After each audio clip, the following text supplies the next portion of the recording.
Hello everyone, स्वागत है आप सभी का आज के एक नए सेशन में जिसमें हम आरआरबी एनटीपीसी सीबीटी 2 के एग्जाम में पूछे हुए जीके और जीएस के क्वेश्चन को डिस्कस करेंगे। ठीक है, इसके साथ ही इसका पीडीएफ आप हमारे Telegram channel study with Ankit Singh से डाउनलोड कर सकते हैं, जिसका लिंक डिस्क्रिप्शन बॉक्स में दिया हुआ है। तो चलिए स्टार्ट करते हैं आज का सेशन।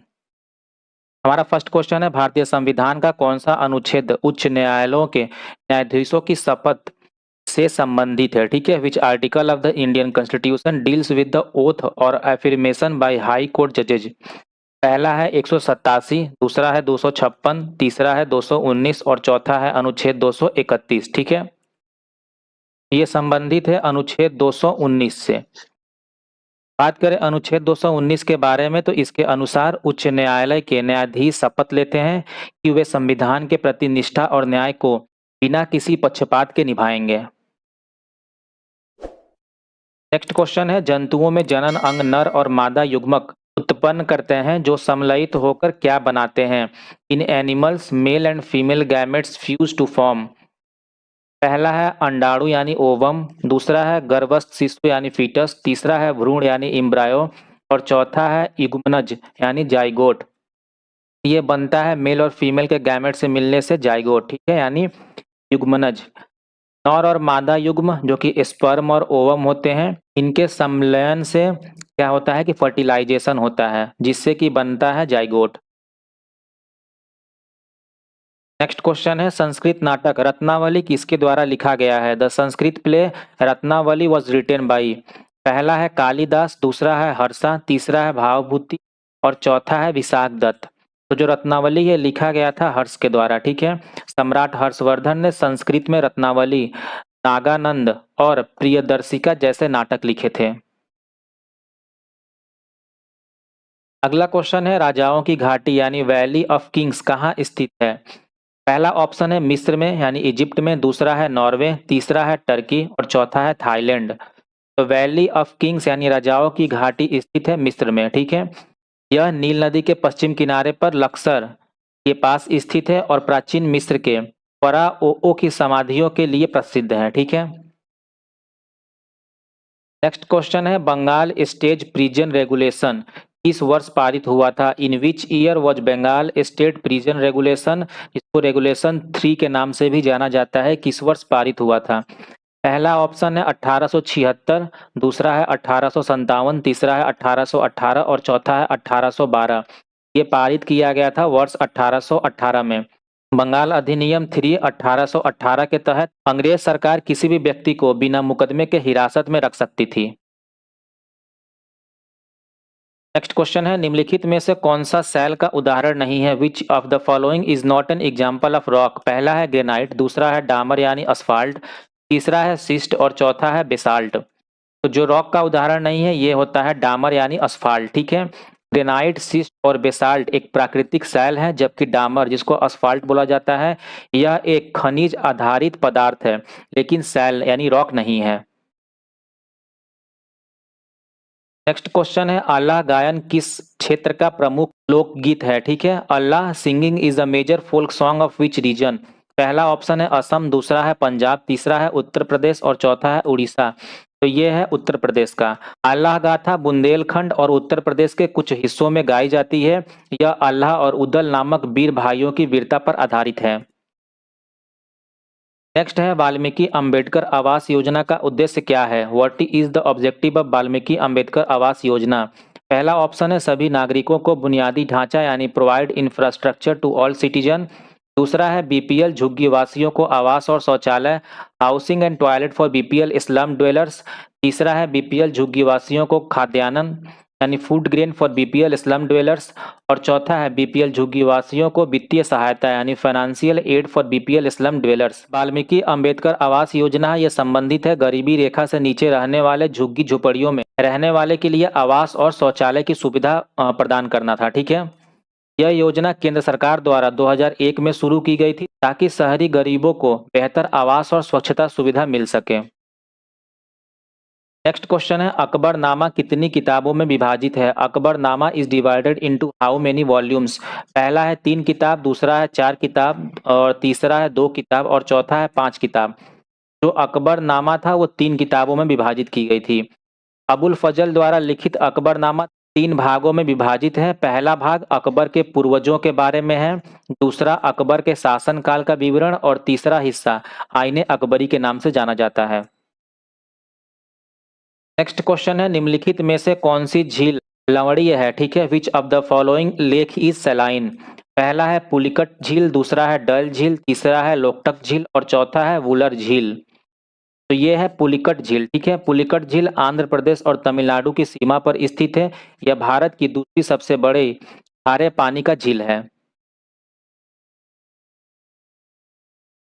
अगला क्वेश्चन है, निम्नलिखित में से कौन भारतीय सशस्त्र बलों का सर्वोच्च कमांडर है? Who is the supreme commander of the Indian armed forces? पहला ऑप्शन है प्राइम मिनिस्टर, दूसरा है राष्ट्रपति, तीसरा है रक्षा मंत्री और चौथा है लोकसभा अध्यक्ष। तो ये होता है हमारा राष्ट्रपति। ठीक है, भारतीय संविधान के अनुच्छेद 53 के अनुसार भारत के राष्ट्रपति सशस्त्र बलों के सर्वोच्च कमांडर होते हैं। नेक्स्ट क्वेश्चन है, निम्नलिखित में से कौन सा जीवित जीवाश्म वृक्ष का उदाहरण है? Which of the following is an example of living fossil tree? पहला ऑप्शन है गिंगगो बाइलोबा, दूसरा है फ्यूनेरिया, तीसरा है सिल्वर ओक और चौथा है ड्रायोपेट्रिस। ठीक है, तो ये है आपका गिंगको बाइलोबा। गिंको बाइलोबा की लिविंग फॉसिल इसलिए कहा जाता है क्योंकि यह करोड़ों सालों से बिना ज्यादा परिवर्तन के जीवित है।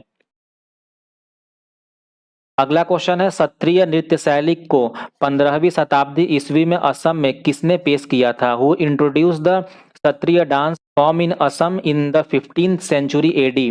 पहला ऑप्शन है महापुरुष श्रीमंत शंकरदेव, दूसरा है राजा भागचंद्र, तीसरा है गुरु पंकज चरण दास और चौथा है जयप्रभा मेनन।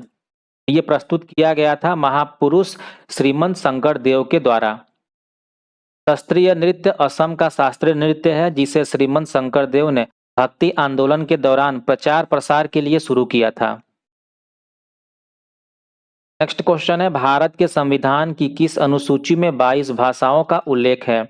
इन which schedule of the Indian constitution are 22 languages mentioned? पहला है 8वीं अनुसूची, दूसरा है 4वीं अनुसूची, तीसरा है 5वीं अनुसूची और चौथा है 3री अनुसूची। जो 22 भाषाएं हैं ये मेंशन की गई है कॉन्स्टिट्यूशन में 8वीं अनुसूची में। ठीक है, संविधान की 8वीं अनुसूची में शुरुआत में 14 भाषाएं थी, वर्तमान में इनमें 22 भाषाएं शामिल हैं। नेक्स्ट क्वेश्चन है, निम्नलिखित में से किस देश की समुद्र तक सीधी पहुंच नहीं है? Which of the following countries does not have direct access to sea? पहला है म्यांमार, दूसरा है बांग्लादेश, तीसरा है नेपाल और चौथा है पाकिस्तान। तो आपका सही जवाब है नेपाल। ठीक है, नेपाल के पास समुद्र तक सीधी पहुंच नहीं है। नेपाल एक लैंडलॉक देश है, यानी यह चारों ओर से जमीन से घिरा हुआ है और इसकी समुद्र तक कोई सीधी पहुंच नहीं है। ठीक है, नेक्स्ट क्वेश्चन है, एक्सेल वर्कशीट में संख्याओं का डिफॉल्ट अलाइनमेंट क्या है? What is the default alignment of numbers in the Excel worksheet? पहला ऑप्शन है आपका जस्टिफाई, दूसरा है सेंटर, तीसरा है राइट और चौथा है लेफ्ट। तो ये होता है राइट। ठीक है, एक्सेल में text by default left alignment और number by default right aligned होता है। ठीक है, अगला क्वेश्चन है, हुली वेसा इसके तटीय क्षेत्र में एक लोकप्रिय लोक नृत्य है? Huli Vesha is a popular folk dance in the coastal region of which state? पहला है केरल, दूसरा है उड़ीसा, तीसरा है गुजरात और चौथा है कर्नाटक। तो ये कर्नाटक के तटीय क्षेत्रों में ये फोक डांस पॉपुलर है। ठीक है, हुली वेसा को टाइगर डांस भी कहा जाता है और यह विशेषकर दशहरा और नवरात्रि पर कर्नाटक में किया जाता है। अगला क्वेश्चन है, किस प्रकार की रासायनिक अभिक्रिया में फेरस सल्फेट के क्रिस्टल गर्म करने पर जल खो देते हैं और रंग बदल देता है? ठीक है, in which type of chemical reaction do ferrous sulphate crystal lose water and changes colour on heating? पहला है अपघटन अभिक्रिया यानी डिकम्पोजिशन रिएक्शन, दूसरा है संयोजन अभिक्रिया यानी कॉम्बिनेशन रिएक्शन, तीसरा है विस्थापन अभिक्रिया यानी डिस्प्लेसमेंट रिएक्शन और चौथा है द्विविस्थापन अभिक्रिया यानी डबल डिस्प्लेसमेंट रिएक्शन। तो ये होता है कब? अपघटन अभिक्रिया में। ठीक है, यानी डिकम्पोजिशन रिएक्शन में। जब FeSO4 इंटू 7H2O यानी कि फेरस सल्फेट क्रिस्टल को जब गर्म किया जाता है तो यह पानी खो देता है और हल्के हरे से सफेद रंग का हो जाता है। ठीक है, नेक्स्ट क्वेश्चन है 2011 की जनगणना के अनुसार किस राज्य में अनुसूचित जनजाति की जनसंख्या शून्य है? As per census 2011 which state है जीरो शेड्यूल्ड ट्राइब पॉपुलेशन? पहला है पश्चिम बंगाल, दूसरा है महाराष्ट्र, तीसरा है पंजाब और चौथा है असम। 2011 की जनगणना के अनुसार जीरो शेड्यूल्ड ट्राइब पॉपुलेशन थी पंजाब राज्य में, ठीक है। भारत की 2011 की जनगणना के अनुसार पंजाब एकमात्र ऐसा राज्य है जहां कोई भी अनुसूचित जनजाति की आबादी दर्ज नहीं की गई है। नेक्स्ट क्वेश्चन है जब हम एनएनपी यानी शुद्ध राष्ट्रीय उत्पाद को राष्ट्र की कुल जनसंख्या से विभाजित करते हैं तो हमें क्या प्राप्त होता है? व्हेन वी डिवाइड एनएनपी यानी net national product by the total population of a nation what do we gate?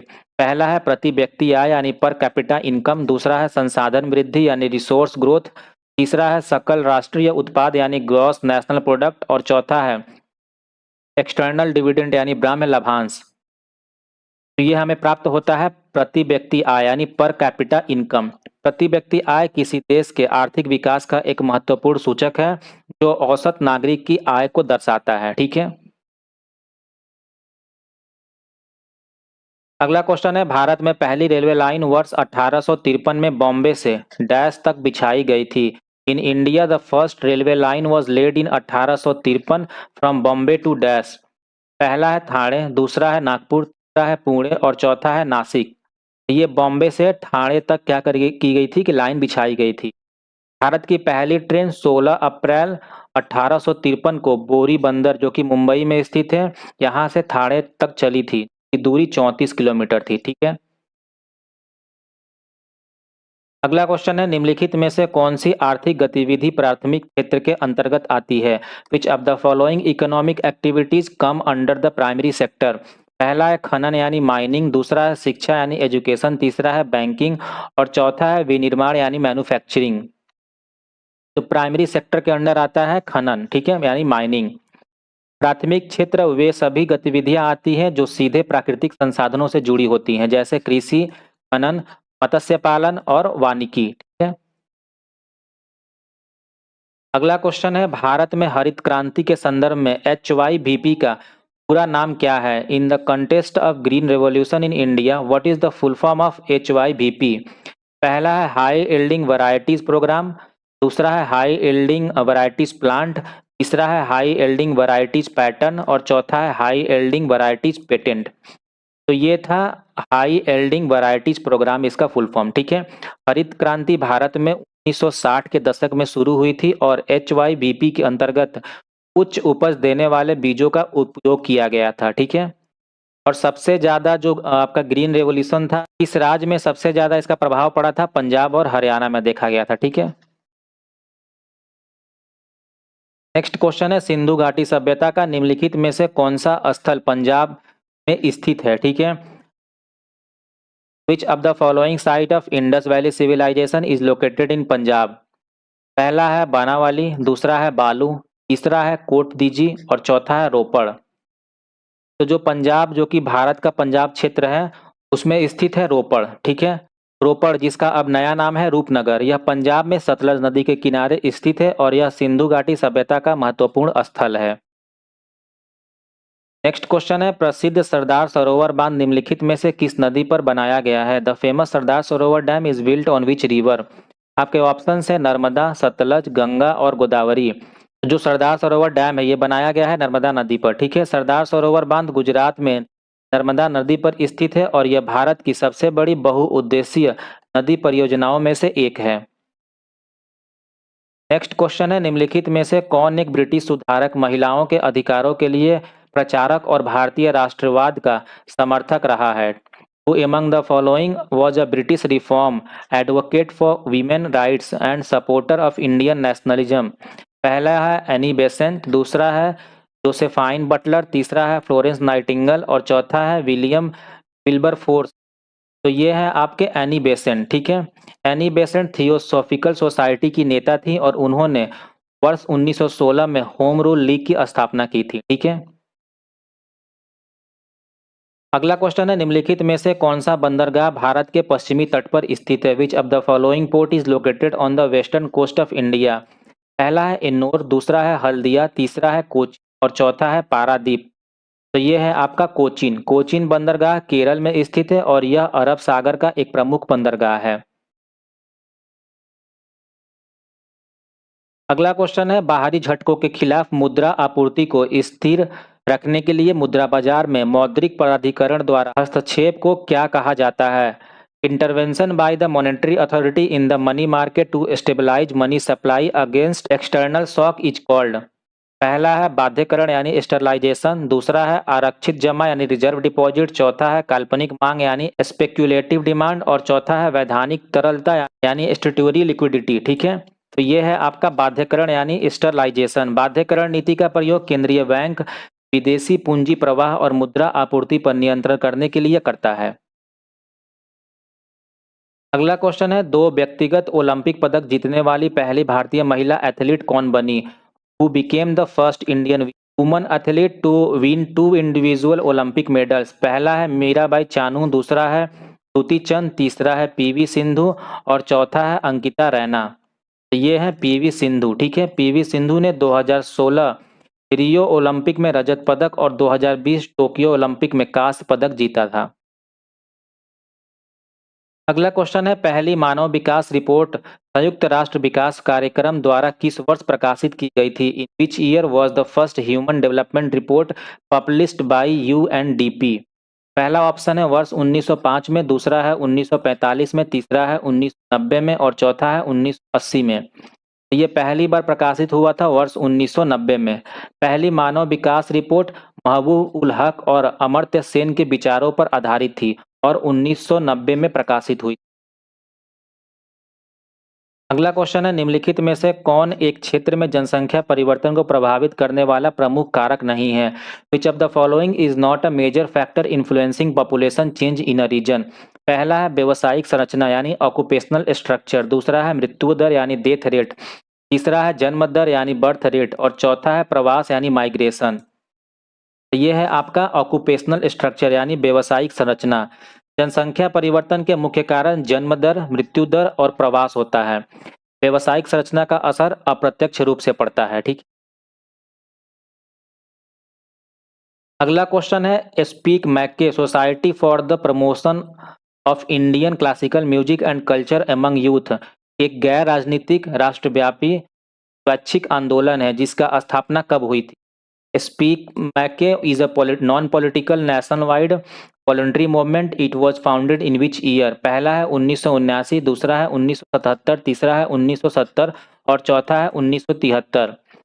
तो इसकी स्थापना की गई थी वर्ष 1977 में। ठीक है, स्पीक मैके की स्थापना डॉक्टर किरण सेठ ने की थी। इसका उद्देश्य भारतीय शास्त्रीय संगीत और संस्कृत को युवाओं में बढ़ावा देना था।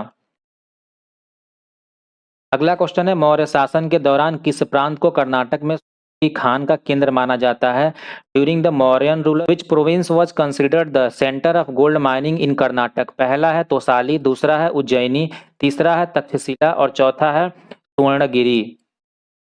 ये है आपका स्वर्णगिरी। ठीक है, सुवर्णगिरी का अर्थ होता है सोने का पर्वत और यह मौर्य काल में स्वर्ण खनन का प्रमुख केंद्र था।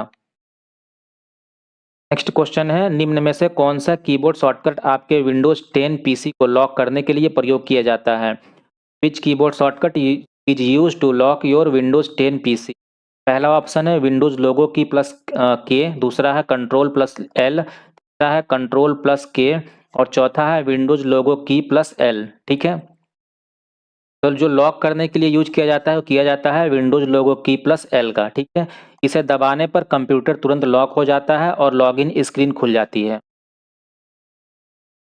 नेक्स्ट क्वेश्चन है, नागालैंड के पुन्या जनजाति द्वारा मनाया जाने वाला वसंत उत्सव क्या कहलाता है? The spring festival celebrated by the Kenya tribe of Nagaland is called. पहला है मोपिन, दूसरा है गरिया पूजा, तीसरा है न्योको और चौथा है आओलांग मोन्यू। ठीक है, ये मनाया जाता है कोन्या ट्राइब द्वारा आओलांग मोन्यू। आओलांग मोन्यू अप्रैल में मनाया जाता है और यह नागालैंड के कोन्याक जनजाति का सबसे महत्वपूर्ण त्यौहार है। नेक्स्ट क्वेश्चन है, किस पंचवर्षीय योजना का उद्देश्य खाद्यान्न उत्पादन में तेजी लाना, रोजगार के अवसरों में वृद्धि करना और खाद्य कार्य और उत्पादकता पर ध्यान केंद्रित करना था? Which 5-year plan aim to accelerating food grain production, increasing employment opportunities and focusing on food work and productivity? पहला ऑप्शन है 7वां, दूसरा है छठा, तीसरा है पहला और चौथा है चौथा। तो ये था आपका 7वां पंचवर्षीय योजना, ठीक, जो कि था 1985 से 1990 के बीच में। इसका मुख्य उद्देश्य था खाद्य, कार्य और उत्पादकता पर ध्यान केंद्रित करना। नेक्स्ट है भारत के संविधान में संशोधन करने के लिए संसद की शक्ति किस अनुच्छेद में वर्णित है? The power of parliament to amend the constitution of India is described under which article? पहला है अनुच्छेद 360, दूसरा है अनुच्छेद 352, तीसरा है अनुच्छेद 368 और चौथा है अनुच्छेद 395। ये किया जाता है अनुच्छेद 368 के तहत, ठीक है। इसके तहत संसद को संविधान में संशोधन करने की शक्ति प्राप्त है। नेक्स्ट क्वेश्चन है, डैश को निर्गत की प्रति इकाई परिवर्ती आगत के रूप में परिभाषित किया जाता है? Dash is defined as variable input per unit of output. पहला है पूंजीगत उत्पाद यानी कैपिटल प्रोडक्ट, दूसरा है औसत उत्पाद यानी एवरेज प्रोडक्ट, तीसरा है सकल उत्पाद यानी ग्रॉस प्रोडक्ट और चौथा है निवल उत्पाद यानी नेट प्रोडक्ट। किया जाता है औसत उत्पाद, ठीक है। औसत उत्पाद को डिफाइन किया जाता है किसके फॉर्म में? Variable input per unit of output, ठीक है। औसत उत्पाद को कैलकुलेट करने के लिए इसमें कैसे इसको कैलकुलेट करते हैं? कुल उत्पाद भागे प्रयुक्त कारक की इकाइयां। नेक्स्ट है कुदुम्बश्री नामक महिला उन्मुख समुदाय आधारित गरीबी उन्मूलन कार्यक्रम किस राज्य में लागू किया गया था? Kudumbashree women oriented community based poverty eradicating programme was implemented in which state? पहला है केरल, दूसरा है कर्नाटक, तीसरा है तमिलनाडु और चौथा है आंध्र प्रदेश। ये किया गया था ऑर्गेनाइज केरल में, ठीक है। कुदुम्बश्री 1998 में शुरू हुआ था और इसका उद्देश्य महिला सशक्तिकरण और गरीबी उन्मूलन को दूर करना था, ठीक है। नेक्स्ट क्वेश्चन है, भारतीय संविधान का कौन सा अनुच्छेद केंद्र शासित प्रदेशों के उच्च न्यायालयों से संबंधित है? Which article of the Indian constitution related to high court of the union territory? पहला अनुच्छेद 241, दूसरा है अनुच्छेद 221, तीसरा है अनुच्छेद 263 और चौथा है अनुच्छेद 189। आर्टिकल 241 है, ये केंद्र शासित प्रदेशों के उच्च न्यायालयों से संबंधित है, ठीक है। इसके अंतर्गत न्यायालयों के गठन और उन्हें शक्तियों से ये संबंधित आर्टिकल है।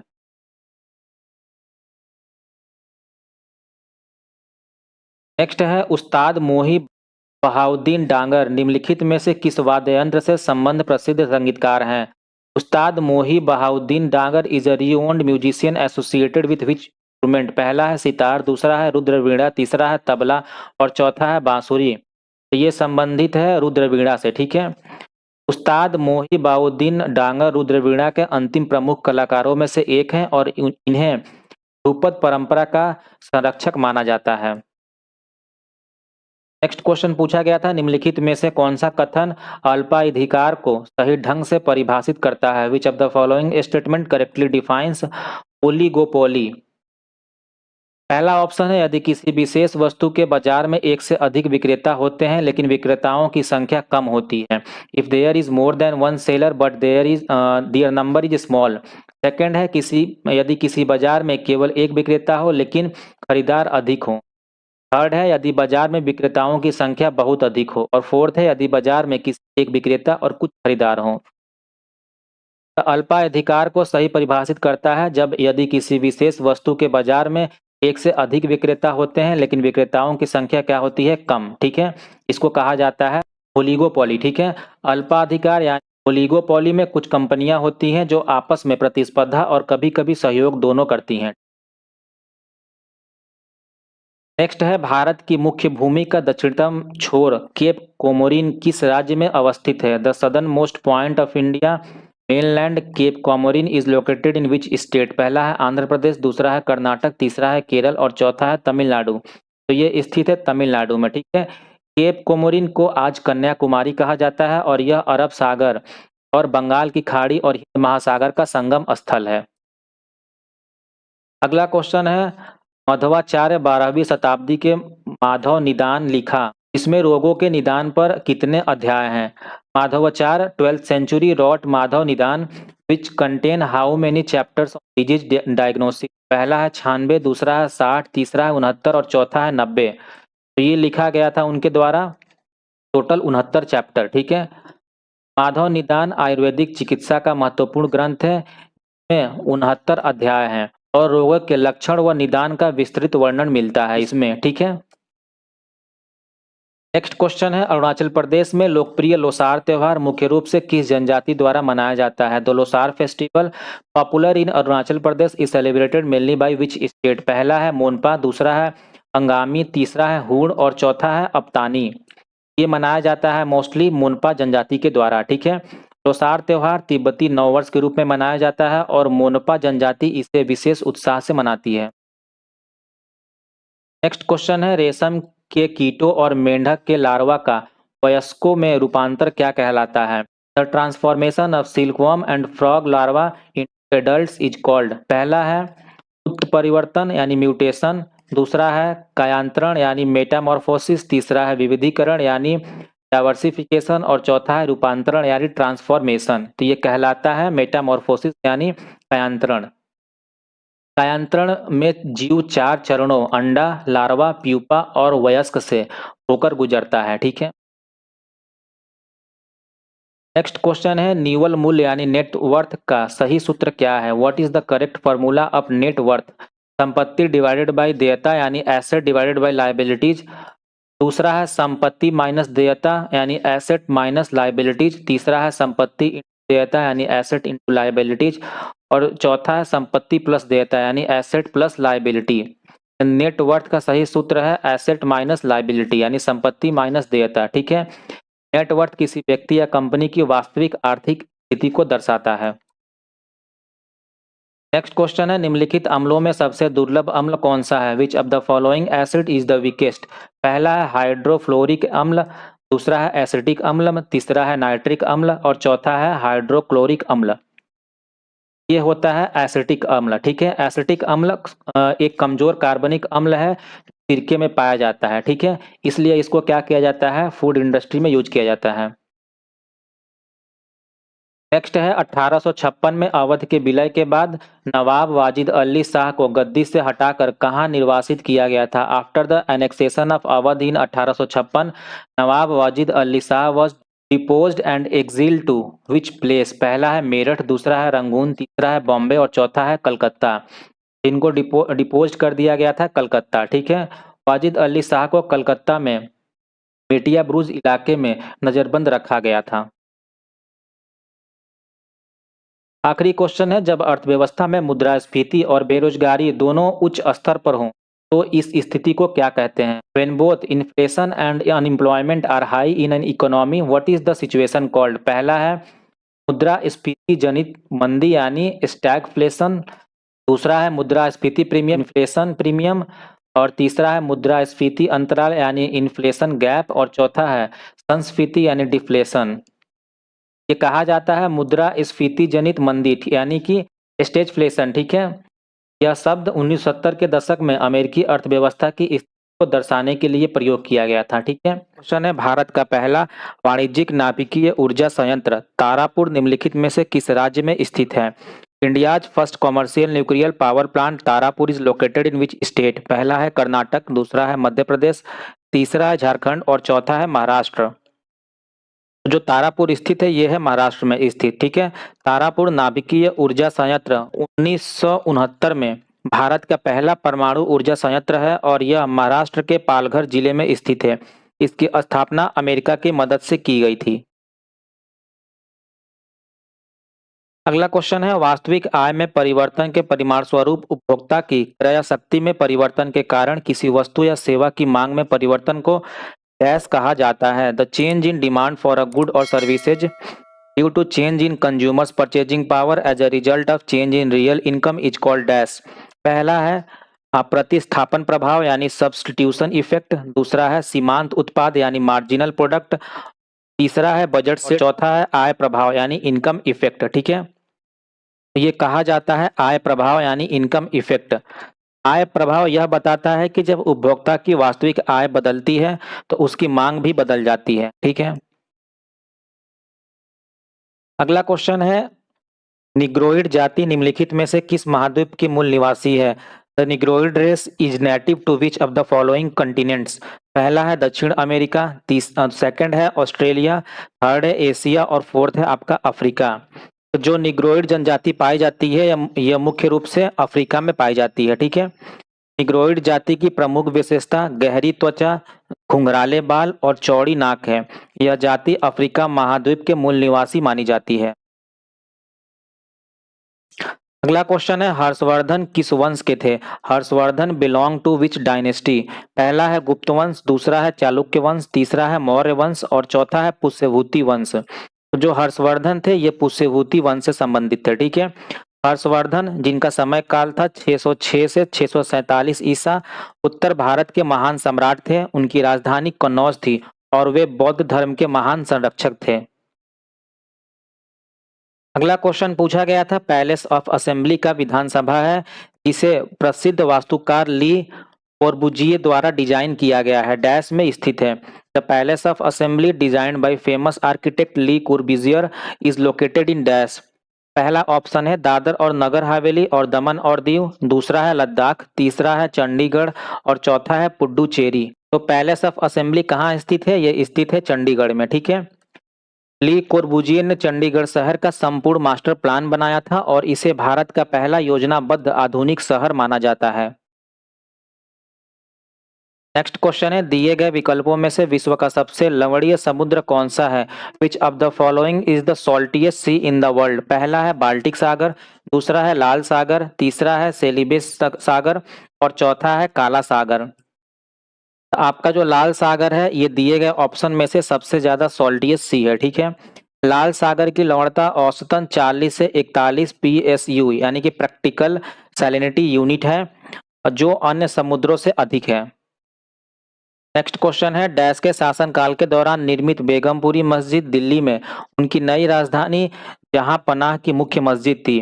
The Begumpuri mosque build during the reign of dash was the principal mosque of his new capital Jahan Panah इन दिल्ली? पहला है मोहम्मद बिन तुगलक, दूसरा है गयासुद्दीन तुगलक, तीसरा है गयासुद्दीन बलबन और चौथा है कुतुबुद्दीन ऐबक। तो ये आपका बनवाया गया था मोहम्मद बिन तुगलक के द्वारा। ठीक है। मोहम्मद बिन तुगलक का समय काल था 1325 से 1351। इसने दिल्ली के चारों किलों को मिलाकर नई राजधानी जहांपनाह बनाई थी। नेक्स्ट क्वेश्चन है, हरित क्रांति के संबंध में निम्नलिखित में से कौन सा कथन सत्य है? Which of the following statement is not true about the green revolution? पहला है इसमें समय के साथ घटते निवेश की आवश्यकता होती है, it requires decreasing investment over time. Second option है इसमें फसल की उपज में वृद्धि होती है, it increases crop yield. Third है इसमें अधिक उपज देने वाली किस्मों के बीजों का प्रयोग किया जाता है, इट यूजेज HYV सीड्स। और फोर्थ है इसके लिए खाद और कीटनाशकों की आवश्यकता होती है, it requires fertilizers and pesticides. तो जो ग्रीन रिवोल्यूशन है उससे संबंधित इनमें से जो आपका पहला ऑप्शन है ये बिल्कुल गलत है। ठीक है। इसमें समय के साथ घटते निवेश की आवश्यकता होती है, ये बिल्कुल गलत है।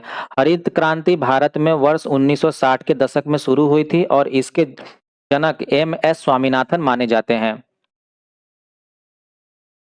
नेक्स्ट क्वेश्चन है, निम्नलिखित में से कौन एक मान्य IPv4 एड्रेस नहीं है? Which of the following is not a valid IPv4 address? पहला है 10.10.10.10। ठीक है। सेकंड आपका ये ऑप्शन है, थर्ड आपका ये ऑप्शन है और फोर्थ आपका ये ऑप्शन है। ठीक है। तो जो इसमें गलत है आपका वो है option number fourth. Next question है, वर्ष 1956 में भाषा के आधार पर सबसे पहले किस भारतीय राज्य का निर्माण किया गया था? इन 1956 which was the first Indian state formed on the basis of language? पहला है आंध्र प्रदेश, दूसरा है पंजाब, तीसरा है पश्चिम बंगाल और चौथा है गुजरात। ये है आपका आंध्र प्रदेश। आंध्र प्रदेश राज्य का गठन तेलुगु भाषा बोलने वाले क्षेत्रों को मद्रास प्रेसिडेंसी से अलग करके किया गया था।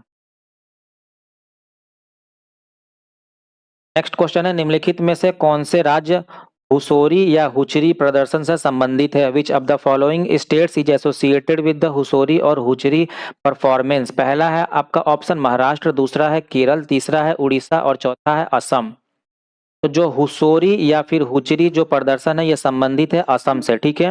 हुसोरी या हुचरी असम का पारंपरिक बिहू नृत्य है जो खासकर रोंगाली बिहू नृत्य पर किया जाता है।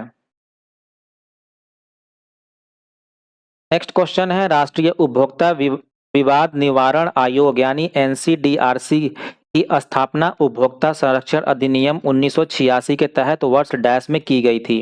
The national consumer disputes redressal commission was established in the year dash under the consumer protection act 1986। आपका पहला ऑप्शन है 1988, सेकंड है 1995, थर्ड है 1987 और फोर्थ है 1991। इसको एस्टेब्लिश किया गया था वर्ष 1988 में, ठीक है। एनसीडीआरसी का मुख्यालय नई दिल्ली में है और यह उपभोक्ताओं की शिकायतों के निवारण के लिए सर्वोच्च राष्ट्रीय स्तर की संस्था है। नेक्स्ट क्वेश्चन है भारत के संविधान के अनुच्छेद 5 से 11 में संबंधित है। Article 5 to 11 of the Indian constitution deal with what. पहला है मौलिक कर्तव्य, दूसरा ऑप्शन है नागरिकता यानी सिटीजनशिप, तीसरा है मौलिक अधिकार यानी फंडामेंटल राइट्स और चौथा है भारतीय संघ यानी यूनियन ऑफ इंडिया। तो जो आर्टिकल 5 से 11 है ये संबंधित है सिटीजनशिप यानी नागरिकता से, ठीक है। संविधान के अनुच्छेद 5 से 11 भारत की प्रारंभिक नागरिकता की व्यवस्था बताते हैं। बाद में 1955 में नागरिकता अधिनियम पारित किया गया था। अगला क्वेश्चन है निम्न में से कौन मध्य प्रदेश के बुंदेलखंड क्षेत्र में एक लोकप्रिय फसल नृत्य है। Which of the following is a popular harvest dance in the Bundelkhand region of Madhya Pradesh. पहला है मारूनी, दूसरा ऑप्शन है चारबा, तीसरा ऑप्शन है जवारा और चौथा ऑप्शन है ढालो। तो ये है आपका जवारा, ठीक है। जवारा नृत्य खासकर रबी फसल की कटाई के समय बुंदेलखंड में किया जाता है। इसमें महिलाएं हरे जवारे सिर पर रखकर नृत्य करती हैं। अगला क्वेश्चन है तत्कालीन बॉम्बे राज्य को वर्तमान में महाराष्ट्र और डैश राज्य बनाने के लिए विभाजित किया गया था। The erstwhile Bombay state was divided to form present day Maharashtra and dash. Option है छत्तीसगढ़, सेकंड है कर्नाटक, थर्ड है गुजरात और फोर्थ है गोवा। तो जो बॉम्बे था उसको डिवाइड किया गया था महाराष्ट्र और गुजरात में, ठीक है। 1 मई 1960 को बॉम्बे राज्य को विभाजित कर महाराष्ट्र और गुजरात राज्यों का गठन किया गया था। अगला क्वेश्चन है जनता पार्टी द्वारा किस पंचवर्षीय योजना को समय से 1 वर्ष पूर्व स्थगित कर दिया गया था। विच 5-year plan was terminated 1 year earlier by the Janata party. आपका ऑप्शन है पहला प्रथम, सेकंड है चौथा और थर्ड है पांचवा और फोर्थ है सातवां। तो ये टर्मिनेट कर दिया गया था पांचवा को, ठीक है। पांचवा योजना जो कि लगा था 1974 से 1979 तक, इसको जनता पार्टी सरकार ने 1978 में ही समाप्त कर दिया था और रोलिंग प्लान को लागू कर दिया था। अगला क्वेश्चन है सैंटोस बंदरगाह जिसे दुनिया के कॉफी पत्तन के रूप में भी जाना जाता है डैश में स्थित है। The port of Santos also known as the coffee port of the world is located in dash. पहला है फ्रांस, सेकंड ऑप्शन है कनाडा, थर्ड ऑप्शन है इंग्लैंड और फोर्थ ऑप्शन है ब्राजील। आपका सही जवाब हो जाएगा ब्राजील, ठीक है। सैंटोस बंदरगाह दक्षिण अमेरिका का सबसे बड़ा बंदरगाह है और यह ब्राजील के साओ पाउलो राज्य में स्थित है। नेक्स्ट क्वेश्चन है निम्नलिखित में से किस प्रकार की रीड ओनली मेमोरी को विद्युत आवेश के संपर्क में लाकर मिटाया जा सकता है और फिर से प्रोग्राम किया जा सकता है। Which type of read-only memory can be erased by exposure to electrical charge and reprogrammed? पहला है EEPROM, दूसरा है PROM, तीसरा है EPROM और चौथा है ROM। तो ये किया जा सकता है EEPROM को, ठीक है। EEPROM का पूरा नाम है electrically erasable programmable read only memory. इसमें डेटा को विद्युत आवेश से मिटाकर दोबारा लिखा जा सकता है। नेक्स्ट क्वेश्चन है गोवा के चर्च और कॉन्वेंट को वर्ष डैश में यूनेस्को की विश्व धरोहर स्थलों की सूची में जोड़ा गया था। The churches and convents of Goa were included in the UNESCO world heritage site list in the year dash. पहला है ऑप्शन 1986 में, दूसरा है 1989 में, तीसरा है वर्ष 1984 में और चौथा है 1983 में। ये जोड़ा गया था यूनेस्को वर्ल्ड हेरिटेज साइट में वर्ष 1986 में। गोवा के चर्च और कॉन्वेंट जैसे बॉम जीसस चर्च बारोक शैली की उत्कृष्ट मिसाल है और ये पुर्तगाली प्रभाव को दर्शाते हैं। नेक्स्ट क्वेश्चन है, निम्नलिखित में से किसे हंगर हार्मोन कहा जाता है क्योंकि यह भूख को उत्तेजित करता है, भोजन का सेवन बढ़ाता है और वसा भंडारण को प्रेरित करता है। Which of the following is called the hunger hormone as it stimulates appetite, increase food intake and promotes fat storage. पहला है इंसुलिन, दूसरा ऑप्शन है रेजिस्टीन, तीसरा ऑप्शन है लेप्टिन और फोर्थ ऑप्शन है ग्रेलिन। तो ये है आपका हार्मोन ग्रेलिन, ठीक है। ग्रेलिन हार्मोन पेट में उत्पन्न होते हैं और यह मस्तिष्क को संकेत भेजकर भूख की भावना को बढ़ाता है। नेक्स्ट क्वेश्चन है, अमेजोन वर्षा वन जिसे पृथ्वी के फेफड़े के रूप में जाना जाता है डैश में स्थित है। The Amazon rain forest known as the lungs of the earth is located in dash. पहला ऑप्शन है उत्तरी अमेरिका, सेकंड ऑप्शन है अफ्रीका, थर्ड ऑप्शन है एशिया और फोर्थ ऑप्शन है दक्षिण अमेरिका। तो ये स्थित है दक्षिण अमेरिका में, ठीक है। अमेजोन वर्षा वन का बड़ा हिस्सा ब्राजील में है और यह विश्व के ऑक्सीजन उत्पादन और जैव विविधता के लिए प्रसिद्ध है। अगला क्वेश्चन है, केंद्रीय सामाजिक न्याय और अधिकारिता मंत्रालय ने वर्ष 2015 में अधिसूचित किया कि नागरिकों के बीच संवैधानिक मूल्यों को बढ़ावा देने के लिए प्रत्येक वर्ष डैश को संविधान दिवस के रूप में मनाया जाएगा। The ministry of social justice and empowerment notified in 2015 dash that dash would be celebrated every year as a constitution day to promote constitutional values among citizens। पहला ऑप्शन है 26 जनवरी को, सेकंड ऑप्शन है 26 दिसंबर को, थर्ड ऑप्शन है 26 नवंबर को और fourth option है 26 जून को। कॉन्स्टिट्यूशन डे हर साल 26 नवंबर को मनाया जाता है, ठीक है। 26 नवंबर 1949 को भारत का संविधान अंगीकृत किया गया था, इसलिए इसे संविधान दिवस के रूप में मनाया जाता है। नेक्स्ट क्वेश्चन है, भारतीय सिविल सेवा में शामिल होने वाले पहले भारतीय कौन थे? Who was the first Indian to join the Indian civil services? पहला है सुरेंद्र नाथ बनर्जी, सेकंड ऑप्शन है रोमेश दत्त, थर्ड ऑप्शन है बिहारी लाल गुप्ता और फोर्थ ऑप्शन है सत्येंद्र नाथ टैगोर। तो जो पहले सिविल सर्वेंट थे ये थे सत्येंद्र नाथ टैगोर। सत्येंद्र नाथ टैगोर 1863 में भारतीय सिविल सेवा में चुने गए पहले भारतीय बने थे। नेक्स्ट क्वेश्चन है, दुर्बल मंडल किसका हिस्सा है? The asthenosphere is a part of which of the following? पहला ऑप्शन है क्रोड, दूसरा ऑप्शन है मेंटल, तीसरा ऑप्शन है भूपर्टी और मेंटल यानी क्रस्ट और मेंटल और फोर्थ ऑप्शन है भूपरपट्टी, ठीक है। तो ये आपका हिस्सा है मेंटल का।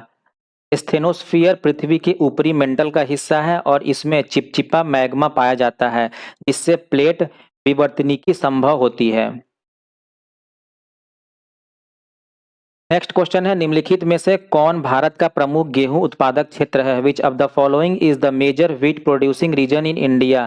पहला ऑप्शन है पूर्वी घाट, दूसरा ऑप्शन है सुंदरवन डेल्टा, तीसरा ऑप्शन है पंजाब हरियाणा के मैदान और चौथा ऑप्शन है पश्चिमी तट। तो ये है आपका पंजाब हरियाणा के मैदान, ठीक है। पंजाब और हरियाणा को भारत का गेहूं का कटोरा कहा जाता है और धान का कटोरा किसे कहा जाता है?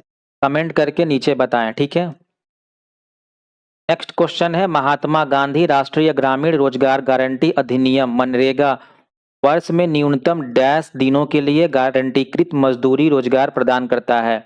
The Mahatma Gandhi national rural employment guarantee act MNREGA guarantee veg employment for a minimum of dash days in a year.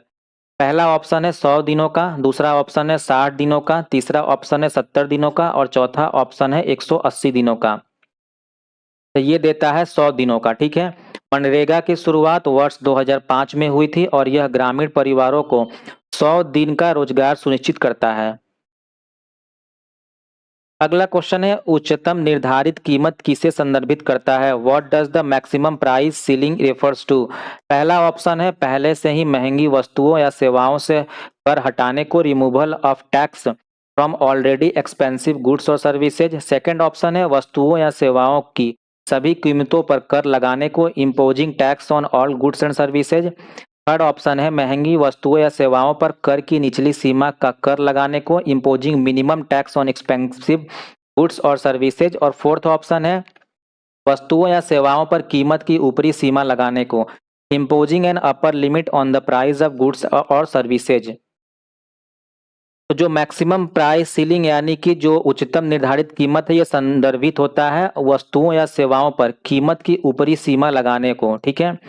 Imposing an upper limit on the price of goods और सर्विसेज, सरकार आवश्यक वस्तुओं की अधिकतम कीमत तय करती है ताकि उपभोक्ताओं को महंगाई से बचाया जा सके।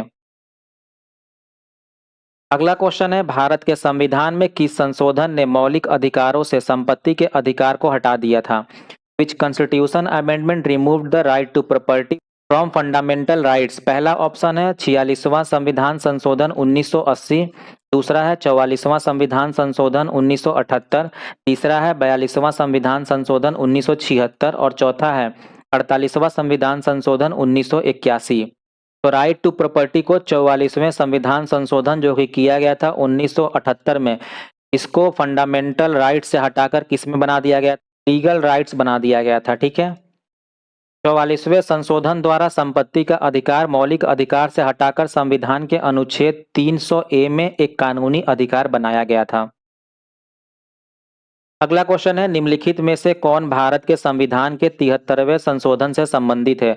विच of the following relates to 73rd amendment of the Indian constitution? पहला ऑप्शन है नगर पालिका यानी म्यूनिसिपैलिटीज, दूसरा ऑप्शन है पंचायतें, तीसरा ऑप्शन है नगर निगम यानी म्यूनिसिपल कॉर्पोरेशंस और चौथा ऑप्शन है उपनगर, ठीक है, यानी सब अर्ब्स। जो 73वां संविधान संशोधन ये संबंधित है पंचायत से, ठीक है। 73वें संशोधन जो कि किया गया था वर्ष 1992 में, इसने पंचायत राज व्यवस्था को संवैधानिक दर्जा मिला था और अनुच्छेद 243 से 243O जोड़े गए थे। नेक्स्ट क्वेश्चन है, 37 डिग्री सेल्सियस तापमान लगभग किसके बराबर होता है? A temperature of 37 degree Celsius is approximately equal to which of the following? पहला ऑप्शन है 99.4 डिग्री फ़ारेनहाइट, सेकंड ऑप्शन है 98.6 डिग्री फ़ारेनहाइट, थर्ड ऑप्शन है 97.4 डिग्री फ़ारेनहाइट और फोर्थ ऑप्शन है 100.4 डिग्री फ़ारेनहाइट। तो 37 डिग्री सेल्सियस के बराबर होता है 98.6 डिग्री फ़ारेनहाइट, ठीक है। इसको कैलकुलेट करने का एक फार्मूला होता है जो कि F-32 degree upon 9 Celsius upon 5 और केल्विन -273 अपॉन 5 होता है, ठीक है। इस फॉर्मूले में हम लोग वैल्यू पुट करके जो भी पूछा गया है निकाल सकते हैं। नेक्स्ट क्वेश्चन है, आर्थिक लाभ कमाने के लिए वस्तुओं या सेवाओं के उत्पादन में उपयोग किए जाने वाले उत्पादक सामग्री को डैश के रूप में जाना जाता है? The productive resources used in the production of goods और services to earn economic profit are known as dash. पहला है उत्पादन कारक यानी फैक्टर्स ऑफ प्रोडक्शन, दूसरा है प्रस्तुति कारक यानी प्रेजेंटेशन फैक्टर्स, तीसरा है बिक्री कारक यानी सेल्स फैक्टर्स और चौथा है आपूर्ति कारक यानी सप्लाई फैक्टर्स। तो ये है आपका उत्पादन कारक यानी फैक्टर्स ऑफ प्रोडक्शन। उत्पादन कारक का मुख्य कारक होता है भूमि, श्रम, पूंजी और उद्यमी, ठीक है। अगला क्वेश्चन है, निम्नलिखित में से किस वर्ष में मुस्लिम लीग ने मुस्लिम बहुलक क्षेत्रों के लिए स्वायत्तता के उपाय की मांग करते हुए एक प्रस्ताव पारित किया था? In which year did the Muslim League pass a resolution demanding autonomy for Muslim majority areas? पहला ऑप्शन है 1944 में, दूसरा ऑप्शन है 1940 में, तीसरा ऑप्शन है 1935 में और चौथा ऑप्शन है 1937 में। ये डिमांड किया गया था वर्ष 1940 में, ठीक है। 1940 में मुस्लिम लीग ने लाहौर प्रस्ताव पारित किया जिसे पाकिस्तान प्रस्ताव भी कहा जाता है। अगला क्वेश्चन है, भौना में प्रयुक्त होने वाली पारंपरिक भाषा कौन सी है जिसे शंकर देव ने बनाया था? Which traditional language used in the Bhaona was created by Shankara Dev? पहला ऑप्शन है मलयालम, दूसरा ऑप्शन है संस्कृत, तीसरा ऑप्शन है ब्रजावली और चौथा ऑप्शन है तमिल। तो ये है आपका ब्रजावली भाषा, ठीक है। ब्रजावली भाषा असमिया और संस्कृत का मिश्रण है जिसे संत शंकरदेव ने धार्मिक नाट्य रूपक भौना में प्रयोग किया था। अगला क्वेश्चन है, राई मुख्य रूप से निम्नलिखित में से किस राज्य का लोक नृत्य है? Rai is a mainly a folk dance of which state? पहला है मणिपुर, दूसरा ऑप्शन है मध्य प्रदेश, तीसरा ऑप्शन है कर्नाटक और चौथा ऑप्शन है आंध्र प्रदेश। तो जो राई है ये फोक डांस मुख्यतः मध्य प्रदेश में मनाया जाता है। राई नृत्य बुंदेलखंड क्षेत्र की लोक संस्कृति का प्रतीक है और इसे विशेष रूप से महिलाएं करती हैं। नेक्स्ट क्वेश्चन है, जिस भवन की दीवारों और छतों किसी अन्य भवन से स्वतंत्र हो और एक ही भूखंड के भीतर सभी तरफ खुले स्थान हो, उसे डैश कहा जाता है। A building whose walls and roofs are independent of any other building and is open on all sides within the same plot is called dash.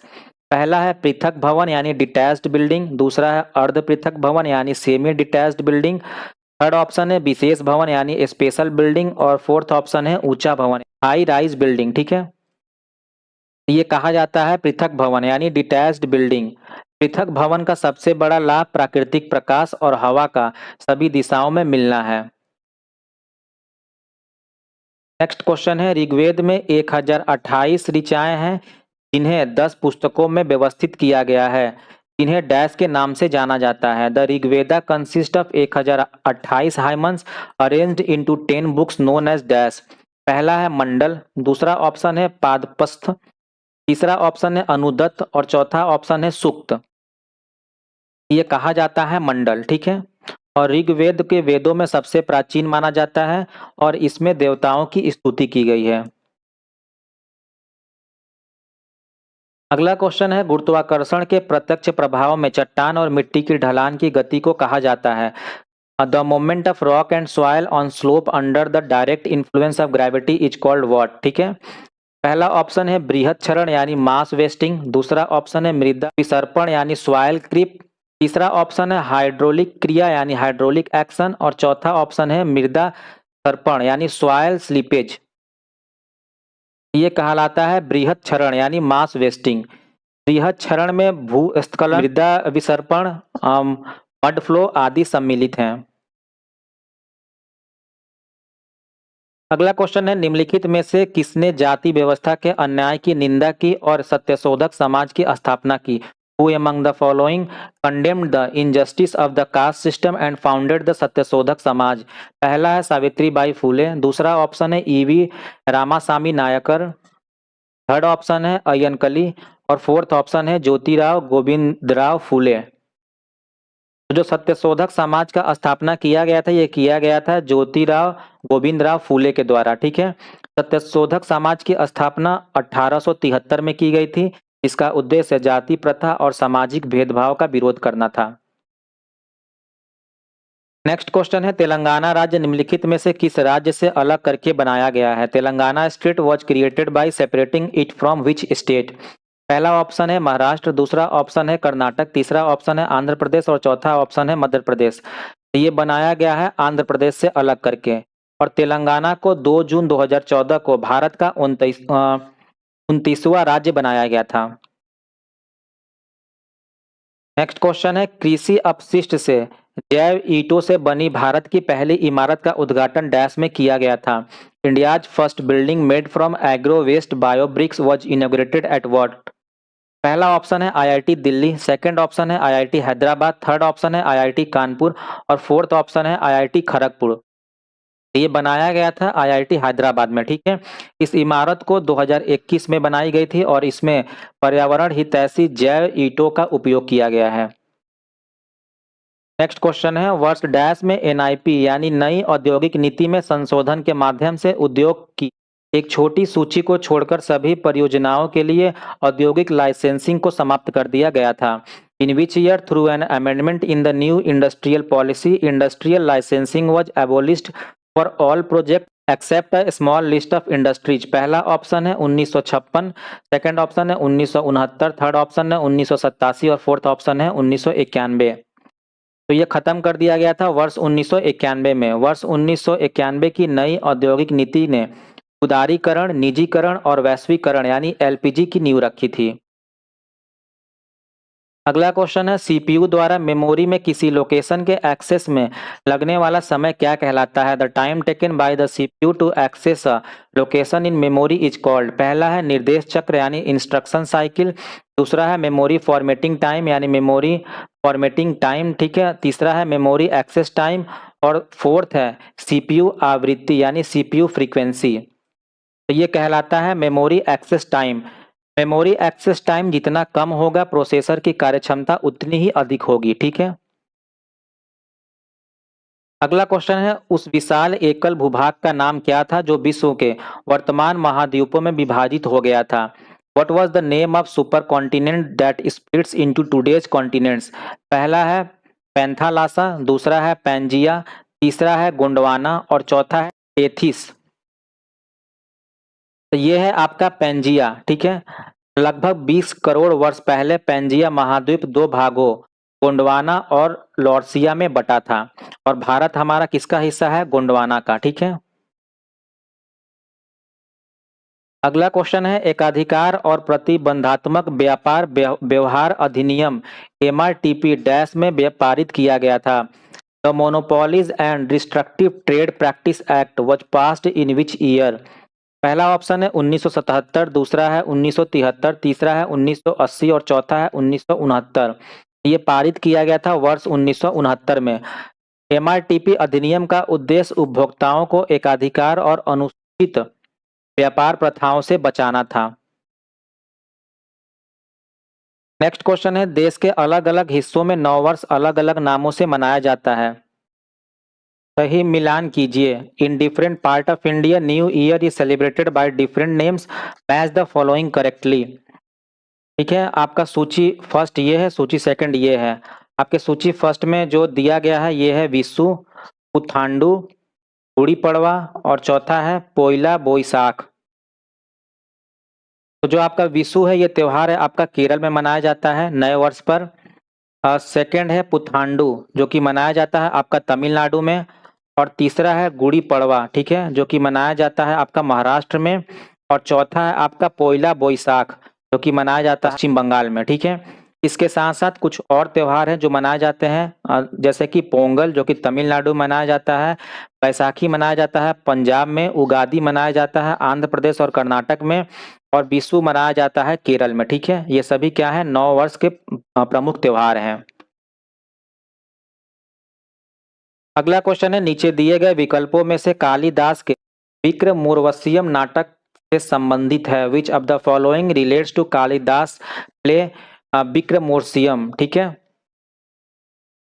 पहला है मालविका के लिए राजा अग्निमित्र का प्रेम, दूसरा है पुरुरवा और उर्वशी का प्रेम कथा, तीसरा है दुष्यंत और शकुंतला की कहानी और चौथा है नल और दमयंती की कहानी। जो विक्रमोर्वशीयम है ये संबंधित है पुरुरवा और उर्वशी की प्रेम कथा से, ठीक है। कालिदास के अन्य 3 प्रमुख नाटक हैं जैसे कि अभिज्ञान शाकुंतलम, विक्रमोर्वशीयम और मालविका अग्निमित्रम, ठीक है। नेक्स्ट है तानवा। 1980 के दशक में तमिलनाडु में महिलाओं को नवीनतम कृषि तकनीकों में प्रशिक्षित करने के लिए शुरू की गई एक परियोजना थी। तानवा का पूर्ण रूप क्या है? तानवा launched in Tamil Nadu in the late 1980s to train women in modern farming techniques, stand for what? पहला है Tamil Nadu women in agriculture, second है तमिलनाडु वीमेन एग्रोनॉमिस्ट, और थर्ड है तमिलनाडु वीमेन इन एग्रोनॉमी, और फोर्थ है तमिलनाडु वीमेन एग्रीकल्चरिस्ट। सबका सही जवाब हो जाएगा तमिलनाडु वीमेन इन एग्रीकल्चर। तानवा ने ग्रामीण महिलाओं को कृषि और जैविक खेती में आत्मनिर्भर बनाने में मदद की थी। अगला क्वेश्चन है, कौन सा भारतीय राज्य मकर संक्रांति को पौष संक्रांति के रूप में मनाता है? Which Indian state celebrates Makar Sankranti as Paush Sankranti? पहला ऑप्शन है महाराष्ट्र, दूसरा है पश्चिम बंगाल, तीसरा है हिमाचल प्रदेश और फोर्थ है राजस्थान। तो ये मनाया जाता है कहाँ? पश्चिम बंगाल में, ठीक है। पश्चिम बंगाल में पौष संक्रांति पर गंगा सागर मेला लगता है जो देश के सबसे बड़े धार्मिक मेलों में से एक है। नेक्स्ट क्वेश्चन है, कौन सा शैवाल प्रोटीन से भरपूर है और अंतरिक्ष यात्रियों द्वारा भोजन के पूरक के रूप में उपयोग किया जाता है? Which algae is protein rich and used as a food supplement by astronaut? पहला है स्पाइरुलाइना, दूसरा है स्पाइरोगाइरा, तीसरा है क्लोरेला और चौथा है फ्यूनेरिया। आपके ऑप्शन है बी और सी, सेकंड है ए और बी, थर्ड है ए और सी और फोर्थ है बी और डी। तो जो एल्गी प्रोटीन रिच होते हैं उसका नाम है स्पाइरुलाइना और क्लोरेला, ठीक है। स्पाइरुलाइना और क्लोरेला सुपर फूड कहे जाते हैं क्योंकि इनमें प्रोटीन, आयरन और विटामिन की मात्रा बहुत अधिक होती है। आखिरी क्वेश्चन है, हिल स्टेशन माउंट आबू निम्नलिखित में से किस पर्वत श्रृंखला में स्थित है? Mount Abu hill station is located in which mountain range? पहला ऑप्शन है विंध्य, दूसरा है सतपुड़ा, तीसरा है मैकाल और चौथा है अरावली। तो जो माउंट आबू है ये अरावली में स्थित है, ठीक है। माउंट आबू राजस्थान का एकमात्र हिल स्टेशन है और यहाँ प्रसिद्ध दिलवाड़ा जैन मंदिर स्थित है। तो ये था आज का हमारा इस सेट। आपने आज के इस सेशन में कितने नंबर प्राप्त किए, कमेंट बॉक्स में अपने स्कोर को जरूर शेयर करें, ठीक है। और अगर आप इस चैनल पर नए हैं तो इस चैनल को सब्सक्राइब कर लें ताकि जितने भी अपकमिंग प्रैक्टिस सेट इस चैनल पर आए वो सभी आपको आसानी से मिल सकें। और अगर आपको आज का ये वीडियो पसंद आया हो तो इस वीडियो को लाइक भी करें और अपने दोस्तों के साथ शेयर भी करें, ठीक है। तो कल मिलते हैं एक नए प्रैक्टिस सेट के साथ, तब तक के लिए टेक केयर, बाय बाय।